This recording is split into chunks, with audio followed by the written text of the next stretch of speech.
In November 2022, a teaser appeared online. It said 32,000 women from one Indian state had been converted and recruited by the Islamic State. 32,000. 6 months later, the same film's own trailer described it as the true stories of 3 young girls. 3.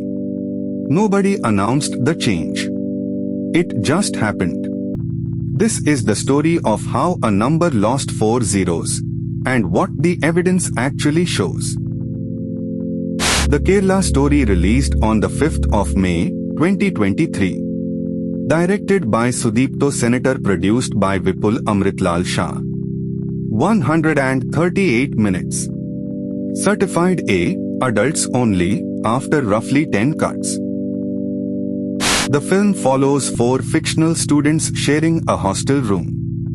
Shalini Unnikrishnan, played by Ada Sharma. Nima Matthews. Geetanjali Menon. And Asifa B.A. In the film's story, Asifa manipulates and radicalizes her roommates. Shalini is romanced, coerced into converting, trafficked abroad, and groomed as a suicide bomber. Remember that word. Fictional. Every one of those 4 characters was written for the screen. The controversy was never really about the plot. It was about one number the makers put in front of it. 32,000. So where did it come from? The director explained it himself. He said a former Chief Minister of Kerala, Oommen Chandy, had stated that around 2,800 to 3,200 girls were converting every year. Then, in the director's words, just calculate it for the following 10 years, and the number is around 32,000. There are 2 problems with that sentence. The first is the arithmetic.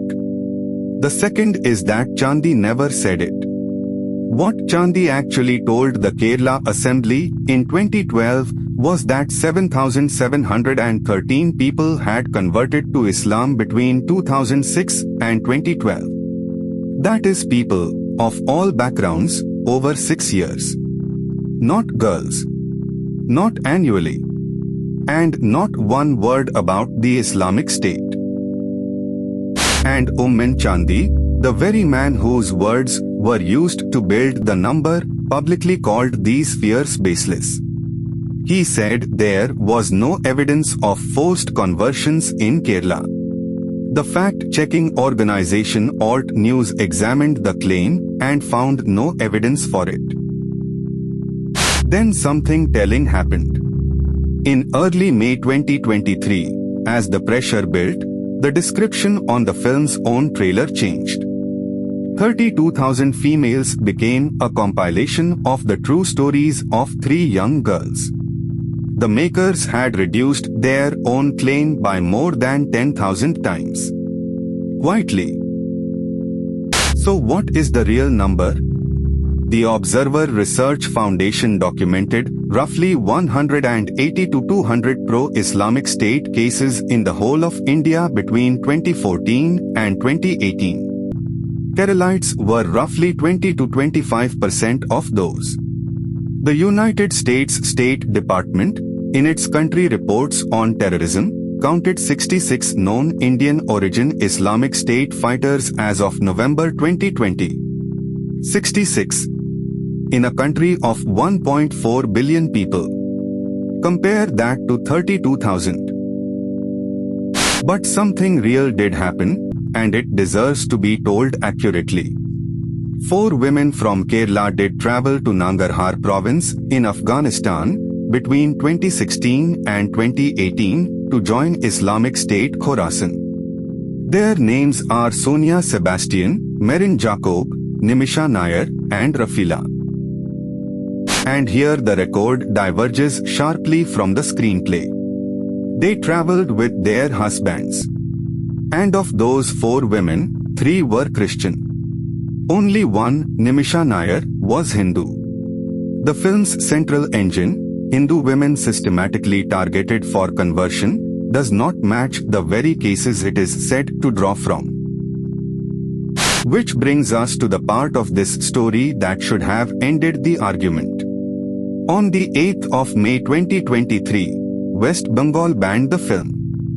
The Chief Minister called it a distorted story. On the 18th of May, the Supreme Court stayed that ban.